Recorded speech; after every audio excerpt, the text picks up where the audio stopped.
Hey, welcome to Pixel Plastic Inc. And this is a special Pixel presentation.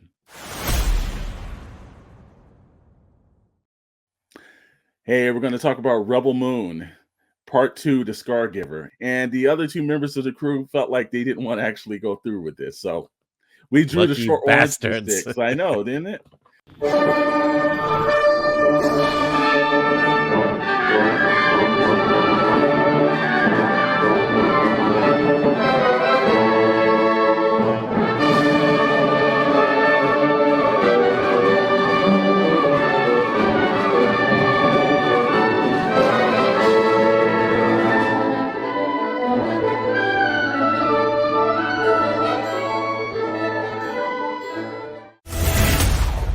I'm sorry.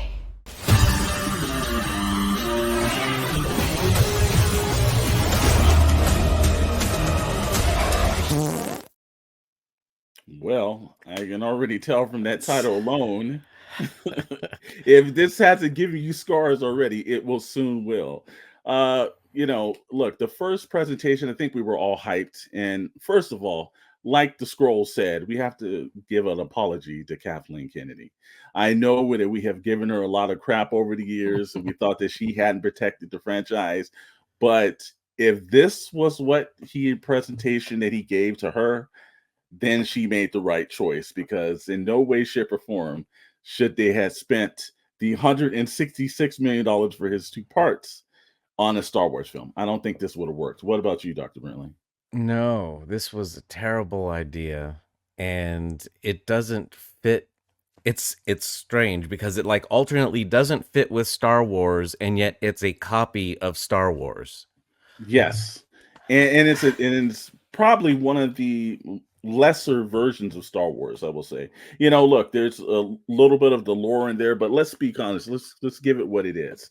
This is nothing more than Seven Samurais redone with some laser blades and some other laser beams and really poor characters. I thought that this was like we've seen this story before. It was done in the Soul presentation.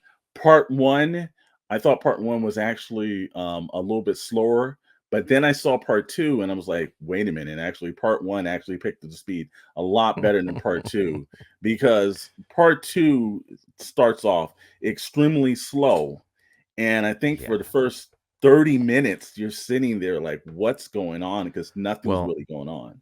as you can see, I have this wonderful Zack Snyder background behind me. Hmm. There we go. Now it's just as realistic as the people in this movie in their wheat fields. Oh man. The first half hour of this movie is like a documentary on harvesting wheat. It's stupid. Mhm. There's no reason for it to go on this long. I mean, there's slow motion of them with the sickle and taking the wheat down. Then there's other people thrashing the wheat. It's like we find out how grain is made. I'm surprised we didn't see someone milling it and making flour and stuff. Uh, Yeah, they dropped the ball there's on this. no reason this should have been 2 hours. No, no. And you can easily see how this was one script, Hmm. part one and part two, because part one should have been the first hour, Hmm. and this should have been the second hour. And you need to cut 2 hours out of that full runtime, and you've got a regular movie. Well, Uh, here's the thing. Like, I know Zack Snyder has a certain group of fans, and again, I've appreciated some of his work. And when he's on, he's on. But when he's off, he's extremely off. And like, I loved his Man of Steel. I thought that his Superman and the versus Batman, the Dawn of Justice or everything, was a little bit better. The longer version actually had a little bit more context, but that should have been a little bit more cut for time. And of course, I thought his Justice League was good, but that was a little long. As a filmmaker, he has the creative point of wanting to do visualizations, but storytelling sometimes is not his foray. And like, let's say, a la James Cameron. James Cameron can do extremely long films, but the subject matter and the overall general audience likes his work. Snyder kind of puts you off sometimes. Sometimes it's too long for what it was. Rebel Moon Part 1 and Part 2 is extremely long, and there's not enough like complexity of the story for it to be that long. The No. first film they dived in some background characters and certain situations, but not a lot. It was just mostly them assimilating the crew. The second film, they actually do dive way too much in their backgrounds and this whole background of this village that, pretty much all they do is make wheat and they don't know how to fight. Again, this was Seven Samurais just done as a film. That I I don't need to see that for almost a 4.5 hour presentation that we got. So it's highly disappointing to me because I believe that Snyder is focusing in on all of these extra things. There were way too many slow motion shots. The whole cinematography and the digital kind of things, and there wasn't storytelling. How to get from Well, point A to point B to point C in a quick enough time to not have the audience bored from it. yeah, in 300, he had setups that were dynamic Mhm, and the slow motion added to the story and mhm, the characters. This is just to have it. It's like, well, I mhm, have to have slow motion. Oh, it's going to be a cool thing, but like none of the visuals were anything that like stood out to me. mhm, 300, just about every scene in there is like a painting. It's beautiful. mhm. This was like, well, that's like a cool moon in the background with some rings on it. But, it's like all the characters were very drab. The Mhm. backgrounds are very drab. Uh, it Well, was, I don't know if he has anything better in him. I think this is the version of filmmaking that he's just gonna continue to do. Look, the Army of the Dead, lacked in story, but the action was a little bit better. And that story moved a little bit quicker than this one. And I really thought that the spinoff that they had done, or the actual prequel story that he did, Army of Thieves, moved extremely well. Of course, he didn't direct that one, but that actually made it. This one is like this is a trend. This trend goes back to like Sucker Punched and I think The Watchmen. And there's certain aspects of the films that look great and there's moments, but the story is the problem. And you have to keep me involved. And the first film, I found it just too long. And the second film, I found it extremely long. And again, it just seemed like you're right. One was the first part of a story act, and then there should have been a second act and a third act and done.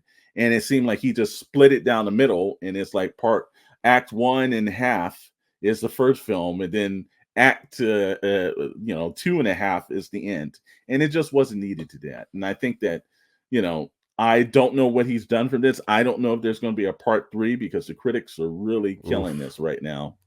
You know, And that's the hardest part of all of this is that the ending of it sets up for a it part does. 3. Hmm. And you're like, oh no. But it's probably going to be a part 3 and part 4, the way he works. Yeah, and the thing that really kind of gets me too is that Anthony Hopkins as the robot. Uh, I don't even know what that setup was because he's like only in technically several minutes of the first film, and then he just shows up in the second film, and it was like the buildup, I thought that character was going to be, a larger role character, and it just wasn't that. I don't think the backstory was Yeah. written extremely well for that character as well. And again, you can tell the difference when you're watching this movie. Put Star Wars next to it and watch it from the same point. The Empire is the Empire. He really doesn't change. They're more like shock troopers in this version of the film. There's pirates, there's obviously a Jedi. There's certain other situations that go hand in hand, but I think if this was a repurposed script and it was a pitch that he had done, then go fully out and pivot away from the Star Wars thing. Don't just do Well, like a copycat version of it because that's what it's going to seem, unfortunately, and it probably wasn't. the thing about Star Wars, though, is that it moves. Yes. There's no Star Wars thing really where you're like, oh God, this is so boring. It's like, even the stuff that's long, Hmm. they move it at a pretty good clip.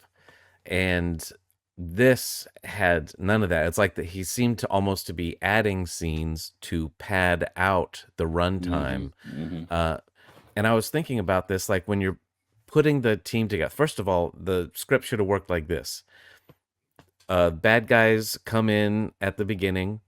Uh, then this girl says, "Oh, you know what? They're gonna tear everything down and murder us all and take all the stuff. We got to get a team together." She goes out, and that's like 10 minutes. Hmm. And then you have the team formed by the end of Act One, 30 minutes in, and and you could still follow all these beats of this story, but just cut it down because it's like we didn't need to see the uh the Jedi lady fighting the Borg Spider Queen, Hmm. saving children and stuff. It's like, no, what if you just go and recruit her and you don't see what kind of a fighter she is, and so you can build that up like until the very end when she actually does bring the swords out and does some badass stuff. Then you're like, oh, okay. But it was just unnecessary stuff that they added in, and they didn't need it. Yeah, And 'cause it didn't add anything.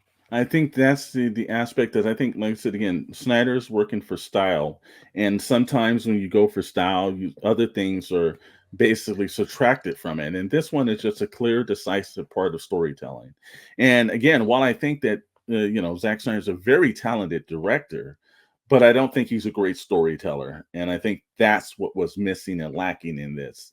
And again, sometimes you're at the top of your game, and if he enjoyed the film, that's great, but the critics are killing him right now. And I know there's some people that love Zack Snyder and they're going to watch everything that he does, and then there's some people that are going to be like, no, this was like they're detractors from Zack Snyder, and this is going to keep that debate going. It's like the last several outings that I've seen that he's done haven't really been the best I think he can do, but hopefully in the future. But Mr. Brantley, like Zack Snyder, we're not going to run long on this. Oh, I don't know. Well, we're just getting started. Well, anyways, that's going to do it a wrap for this Pixel Plastic Ink special presentation. And, look for this on the channel. If you haven't already, please like, subscribe, and comment. Let us know if you like Zack Snyder's Rebel Moon Part 1 and Part 2, because, maybe we're wrong. We can do that from time to time. But my advice, don't bother. It's So are not we good. gonna? So let's just say that unfortunately for the Pixel Plastic Ink crew, this is happened to go to the box office graveyard. Thanks for watching, everyone. We'll see you in the next one.